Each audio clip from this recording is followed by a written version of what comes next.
Hey, Al, Scott Horton here. It's always safe to say that one should keep at least some of your savings in precious metals as a hedge against inflation. And if this economy ever does heat back up and the banks start expanding credit, rising prices could make metals a very profitable bet. Since 1977, Robertson Roberts Brokerage Inc. has been helping people buy and sell gold, silver, platinum, and palladium, and they do it well. They're fast, reliable, and trusted for more than 35 years. And they take Bitcoin. Call Robertson Roberts at 1-800-874-9760 or stop by rrbi.co. All right, you guys, welcome back to the show. I'm Scott Horton. It's my show, The Scott Horton Show. Our first guest on the show today is from MuslimMatters.org and is co-author of an article, What is Islamic? A Muslim Response to ISIS and the Atlantic. Daniel, welcome to the show. I won't try and fail to say your last name. Could you say it for me, please? Yeah, so the last name is pronounced Haqiqatjou, so it's a mouthful for sure, but thanks for having me on the show. Yeah, I was not going to be able to get that right, but but thank you very much for joining us. I really appreciate it. I really appreciate this article. There have been a few different articles pushing back against the Atlantic piece. But I really like how you just kind of take us through it in listicle format here. It's the best way to get our head around it, I think.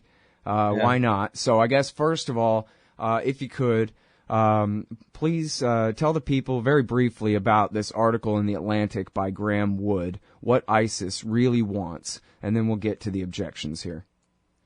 Sure, yeah. So what we're trying to do with this piece is really try to put some context behind the Atlantic's essay from Wood, and really try to show that he presents it as a kind of theological analysis of ISIS, and really there's no problem in that in and of itself. Of course we need to understand these violent groups in order to fight against them or to be protected against them, but he's going further, and he's saying that, well, ISIS is actually Islamic. And this is dangerous because I'm a Muslim. I'm living here in Los Angeles. My family's here. There's millions of Muslims in the United States, and we all practice Islam.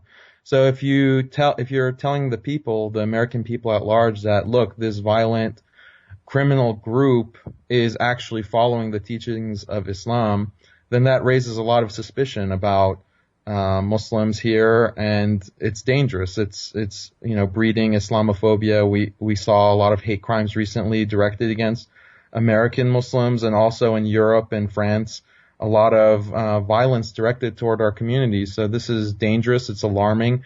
And what was particularly egregious about Wood's piece is that he's kind of presenting it as objective reporting, because it's nothing new. I mean, there are a lot of different bigots out there talking smack about Muslims and Islam, but he was kind of taking this more, supposedly objective route, and we kind of wanted to uncover, what's really going on underneath that surface or that facade. Mm-hmm. Well, and it's been a huge article, and it's getting, mentioned all over the place. I read somewhere they're saying it may be the most widely circulated Atlantic piece ever. And I just want to hit myself on the head when I read this. Now, and the thing of it is there's a lot of truth in the article. It's mostly, it seems like the lie is by omission. I think that's a lot of y'all's criticism, is what's not in there. And to be fair to Wood, although he kind of doesn't deserve it, but it seems as though since he wrote this thing, he's been very happy to retweet and acknowledge all these criticisms against him. And I saw him on Fox News where they thought they were going to bring him on to give us some good old-fashioned, Daniel Pipes, Frank Gaffney Muslim bashing. And the first thing he said was, now listen, ISIS and their view is completely contrary to everything that every other Muslim has ever believed since the religion was invented, including all the billion-something of them that live on the planet today right now. So let's just get that clear. So, yeah, too bad he didn't start the article that way, but at least now he seems to be backpedaling a little bit. Sorry, there's no Muslims who have ever agreed with these guys, ever. But, yeah, no, they're Islam distilled, though. I guess every other Muslim doesn't believe in their own religion. You're all just a bunch of, Easter Sunday types, and that's it. Yeah, precisely. And he has kind of backpedaled a little bit. I mean, in the original article, he has one line that says, he says like nearly all Muslims don't agree with ISIS. But I mean, the damage is done. Like, you've already put out this piece, and he's gotten a lot of, coverage on Fox News and other outlets like that. So it's really playing into this kind of agenda that's been, laid out for him, and he kind of plays the part really well as this kind of academic, like, even leaning left voice that agrees with us that, it is really Islam that is the problem, and, so right. It's that dangerous. famous Cheney, even the New York Times says kind of thing, right? Even the exactly. liberal Atlantic admits that this isn't George H.W. Bush and Bill Clinton's fault that we have a problem with terrorism. This isn't because Madeleine Albright went on TV and gloated and mocked the Arab and Muslim people of the Middle East and said, yes, 500,000 dead children is worth it for a policy that is obviously not working to remove Saddam Hussein anyway. No. It's not that a bunch of American monsters, butchered and starved 1 million people to death and laughed about it. That's not the problem. The problem is this terrible perversion, break off of Judaism and Christianity. This Islam. You just got it all wrong, obviously, or else how come you're all so violent? Yeah, precisely. I mean, that's kind of the narrative here that, Wood's Atlantic piece is really serving. And I mean, the irony is that, even when it comes to, President Obama, just recently there was this countering violent extremism, summit that they had in Washington. And what was alarming to a lot of Muslim groups, advocacy groups, in the U.S. is that, it focused heavily on Muslims and, this idea that there's this threat of homegrown terrorism, which, we haven't seen. We've seen a lot of FBI entrapment, as you mentioned, but, it's, ironic that we have a president and he says, like, I don't want to use the term Islamic terrorism to describe ISIS or Islamic. I don't want to call ISIS Islamic. And that's what Obama has said. But in the past, he has called on Muslims to denounce ISIS, which, I mean, Muslim groups have been for quite a while, but still, like, he makes that connection with Islam and, why should Muslims in particular have to denounce ISIS? Why can't we look at, American foreign policy and see that as, in a big major way culpable for the rise of this group? I mean, there's also been a lot of turmoil in that region for decades. It's not just, Obama's fault that this group has come along at this time, but still, like, even with Obama, you have this focus on American Muslims. And in the piece, we describe this as kind of a McCarthyism, reborn here, where as opposed to communists being under the spotlight or alleged communists, now Muslims are the alleged terrorists, or we're, guilty until proven innocent. We have to be the focus in these countering violent extremist summits. And even back in 2011, there were sessions in Congress looking at this issue of the American Muslim community. So, right. I mean, a lot of dynamics there.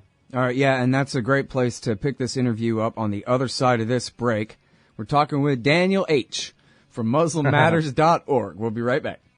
Hey, y'all, run out and get a copy of Embedded Alive, First-Person Journalism in the United States of America, 2013 through 14 by Chris Braswell. The book takes a gonzo look at daily life in America, columns, informational letters, and other marketplace vigilance, a look at drug abuse culture and its marketing, and a series of contemplative and metaphysical essays. Get Embedded Alive, First-Person Journalism in the United States of America, 2013 through 14, in paperback, hardcover, and digital formats at fusepowder.com. All right, you guys, welcome back to the show. I'm Scott Horton. It's my show, The Scott Horton Show. And we're talking about ISIS and Islam and what white, non-Muslim Atlantic writers write about ISIS and Islam with Daniel H., co-author of this piece at MuslimMatters.org. What is Islamic? A Muslim response to ISIS and the Atlantic. And when we were interrupted by the break there, Daniel, you were talking about this McCarthyism kind of witch hunt atmosphere. And you're absolutely right. And to me, it's so manufactured and obvious that, because there are no enemies really, they have to kind of make them up. And where, the Soviet Union actually existed, and when they had their alliance with the Chinese, they dominated a good third of the planet under their communist totalitarianism. There is no Islamo-fascist caliphate, except for now, finally, over the last year, there's arisen one in the worst part of the worthless desert of Iraq that's left over after the Shiites took Baghdad with George Bush's help. And the eastern part of Syria, where they have one major city, and all of the rest of Syria is still under the control of the government there. And so this is the Islamo-fascist caliphate that we're all supposed to be so terrified of, that we all know that our government created, indirectly in the first, and somewhat directly in the first place. And so, what the hell? How about hate and fear your neighbor? How about all Muslims here and there are out to get you? It's good you mentioned McCarthy, because that's trying to pretend that the Kremlin was in your neighborhood somehow, when communism had gone way out of style by then anyway. The chance of communists having real, power and influence in America by the era of Joe McCarthy was long gone. So anyway, it's the same kind of level of nonsense, and yet I'm still only looking at it from a privileged, supposedly a white guy with an English surname. I'm not having to live under this. I'm just watching on the sidelines appalled. But I wonder, how bad it sucks to be Muslim in America and be under this cloud of suspicion raised by these liars, these propagandists. Yeah, I mean, it is frightening. My first name is Daniel, and if you probably saw me on the street, you wouldn't know that I'm a Muslim unless I told you. But as for my wife, for example, or other family members, my wife wears the hijab or the Muslim veil, and we do get dirty looks, and it's kind of scary with the shootings that happened in Chapel Hill.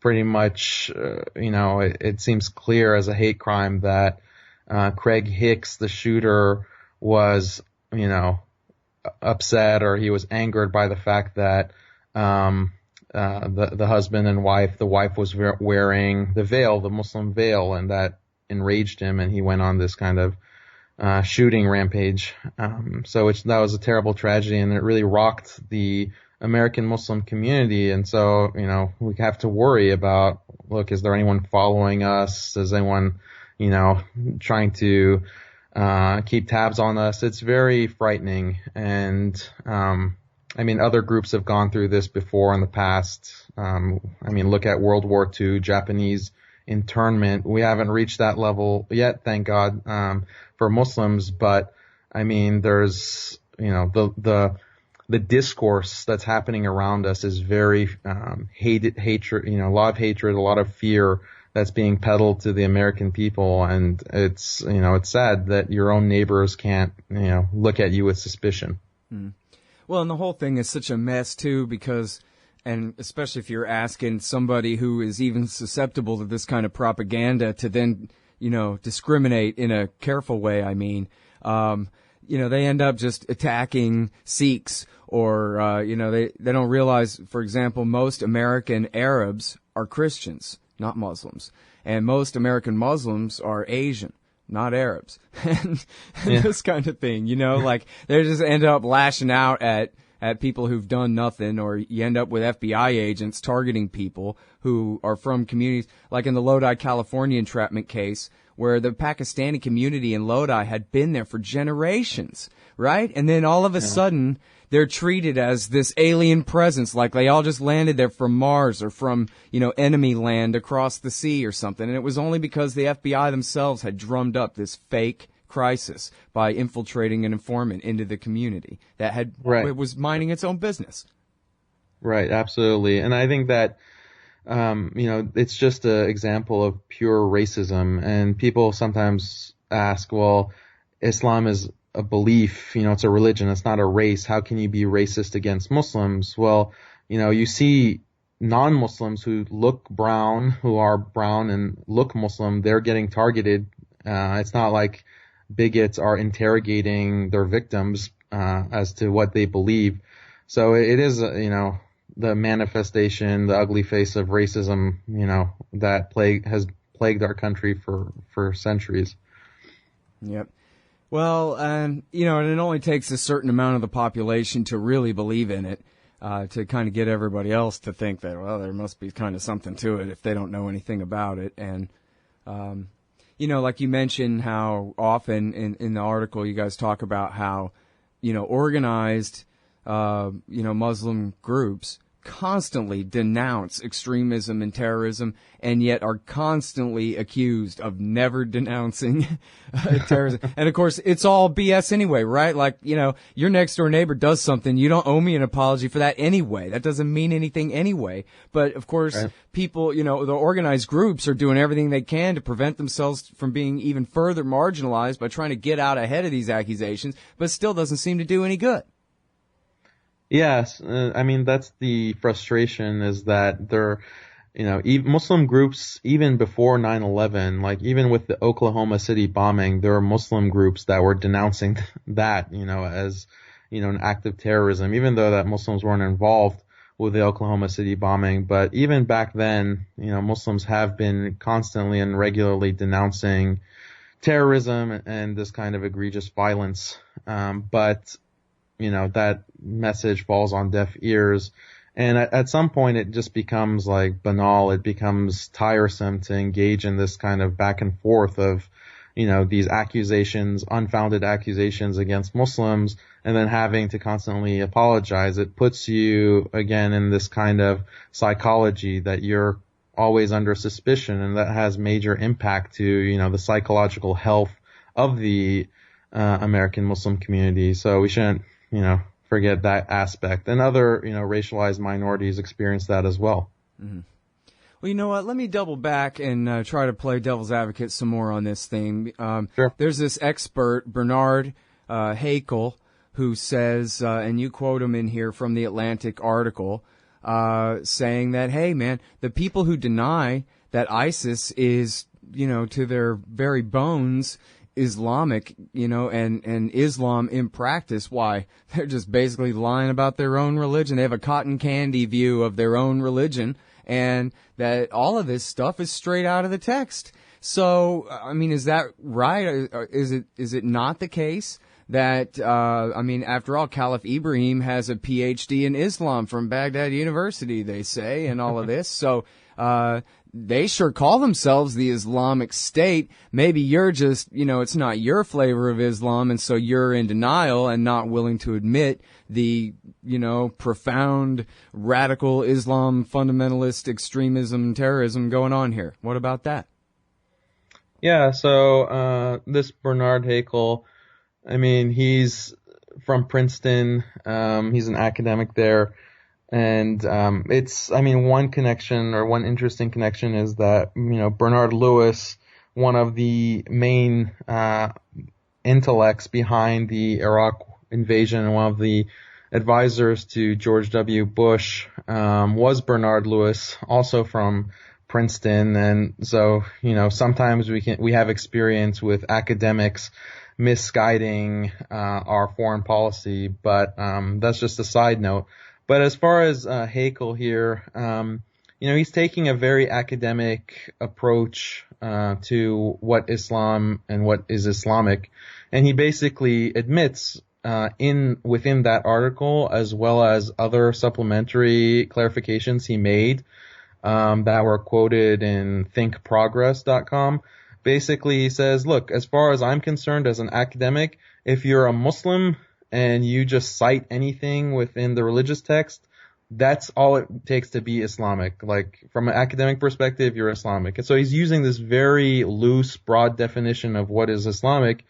And what we point out is that, look, if, you can have any killer or mass murderer call themselves a Muslim and do all kinds of atrocities, and maybe cite something in the Quran or the Bible, for example, or any other religious text, and then say, oh yeah, this is an Islamic act, or this is a Christian act, or a Judaic act.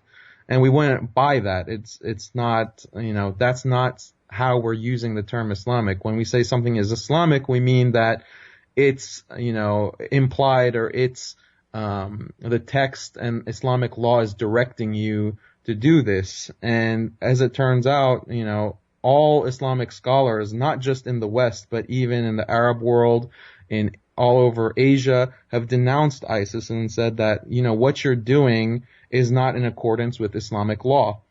And for Wood to just talk to a few, as we call them, ISIS fanboys, that he interviews, and then come up with a determination that, oh yeah, what they're saying is right and ISIS is Islamic, that's completely biased, and it's not really objective reporting if you're kind of omitting all these other voices. Mm-hmm.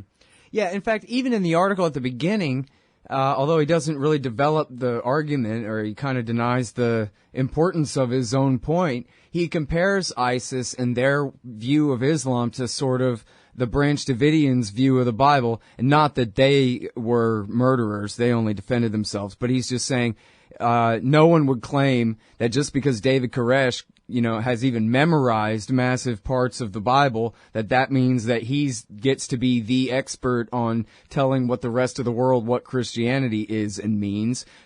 No, actually, he had his few dozen followers, and that's about it. And if you had asked any other leaders of any other denominations of Protestants or Catholics or anybody else in America, they would have said, no, actually, that ain't quite right. And they would have found plenty of reason to explain why he doesn't deserve the influence he has over his group, et cetera, et cetera. And so that's kind of built right in there. And then he kind of turns around and ignores that point, that this is obviously a pretty bad break-off. And then, of course, he doesn't bring up the context of any of the history. I don't even know if he really even brings up the second Iraq War, much less the first Iraq War and the era of the blockade and the sanctions and all the reasons that Al-Qaeda said that they attacked us in the first place, or even why it would be that the average Arab Muslim born in the 21st century would even look and listen to one of these crazy Salafist, Takfiri, whatever, Bin Ladenite radicals who advises you ought to die in battle soon instead of living a life. Why would they listen to them other than because there are explosions going off all around them and because people that they know have been killed violently by Americans or people in the Americans' employ, etc.? Why else would they target us? And that's the real lesson here, it seems to me. It's the same thing about Paul Wolfowitz and Richard Pearl. They were the crazies in the basement in the Bush senior term, and they were allowed to kill people in South America, but they weren't allowed to mess with Middle East policy at all. But once September 11th happened and Paul Wolfowitz said, hey, we got the blueprint for what is to be done, people decided, hey, this guy seems to know what he's talking about, even though, of course, he didn't. But it's the same sort of thing here, that this is all, we're talking about real human beings in time and space. It's not like we were all floating on clouds living out of, simply what books say. It's a planet. It's a war. And in this article, he just kind of forgets the war, that there's a freaking war going on here, man, and that there has been. Yeah, I mean, the things that the Iraqi people have gone through, and now the Syrian people as well. I mean, I don't think that we living here have any conception of the horrors that they have experienced. I mean, just in terms of being occupied, birth defects when it comes to the use of depleted uranium that the U.S. used in their munitions, causing these like nightmare-inducing birth defects to your children. You've had family members blown to bits or maimed, raped by soldiers. I mean, there's been a lot of cases of this, and it's just horrific. And a lot of the suicides that we see amongst U.S. military personnel is because of this kind of what they have seen, post-traumatic stress, and what they've done or been commanded to do by their superiors. And so it's very depressing on all sides. And then, if you've experienced that kind of apocalyptic circumstance and that lived reality, then it's no surprise that you're going to have a warped sense of what, life is and how to deal with it. That's not to excuse any of the atrocities and, crimes that this group is committing. By no means. Of course not. I'm not saying that, but, that it goes a long way in understanding and explaining kind of where they're coming from. And it's much more relevant to look at that as opposed to like, these guys citing a verse of the Quran, for example. Like that's, all Muslims read the Quran. Like we're not all violent, murderous criminals like this. So what's the difference there? Mm-hmm. All right. And now, by the way, and I'm sorry, we're over time, but if you could talk for just, 30 or 45 seconds or a minute about, I guess we could do about a minute about this joint letter that was signed by virtually every Sunni religious authority on earth last year about ISIS. Could you describe that, please? Because it did not get much play on TV, I don't believe. Yeah, so basically, all of these clerics are coming together and they're denouncing, point by point, on a theological level, why ISIS is wrong about the specific things that they do. Because, they do cite texts and they do try to, manipulate text to, post hoc justify the crimes that they commit. So that's kind of a nitty-gritty rebuttal to that, and I definitely recommend people read that who want to know the specifics there, and how ISIS's crazed theology kind of connects to what they're doing, and how actual religious authorities, Muslim authorities throughout the world have responded to that in detail, and then judge for yourself. And then also, one thing that Wood kind of implies is that Muslims who deny that ISIS is Islamic are kind of being politically expedient, and they're just saying that because they're living in the West and they don't want to kind of draw this heat to themselves. But, a lot of these scholars signing this response to ISIS, this document, they're not living in the U.S. They're not living in Europe. They're from all over the world. They don't have this kind of agenda or this kind of self-preservation as a motive. They're just responding authentically to these religious arguments and providing rebuttals. So definitely check that out. Yeah. All right. I'm sorry, we're way over time, but thank you so much for your time, Daniel. And say your last name for me again, please. Haqiqatjou. All right, there you go. And he's at muslimmatters.org, y'all. Really appreciate it. Thanks, Scott. In America today, teachers, cops, judges, and other so-called public servants make far more than the average taxpayer. And their pensions, well, if the people knew, they'd join us. That's where you come in. Taxpayers United of America is embarking on a great new project to train activists how to take on the parasites in your communities. The entire process, from prying loose the facts to disseminating the truth to the people. The first of these great workshops is in Orlando, Saturday, March 7th. It's just $25. For more information, go to taxpayersunited.org/govpensions. Hey, I'm Scott Horton here for The Future of Freedom, the monthly journal of the Future Freedom Foundation at fff.org/subscribe. Since 1989, FFF has been pushing an uncompromising moral and economic case for peace, individual liberty, and free markets. Sign up now for The Future Freedom, featuring founder and president Jacob Hornberger, as well as Sheldon Richmond, James Bovard, Anthony Gregory, Wendy McElroy, and many more. It's just $25 a year for the print edition, $15 per year to read it online. That's fff.org/subscribe. And tell them Scott sent you. Hey, y'all, Scott Horton here for Liberty.me, the social network and community-based publishing platform for the liberty-minded. Liberty.me combines the best of social media technology all in one place and features classes, discussions, guides, events, publishing, podcasts, and so much more. And Jeffrey Tucker and I are starting a new monthly show at Liberty.me, Eye on the Empire. It's just $4 a month if you use promo code SCOTT when you sign up. And hey, once you do, add me as a friend on there at scotthorton.liberty.me. Be free. Liberty.me.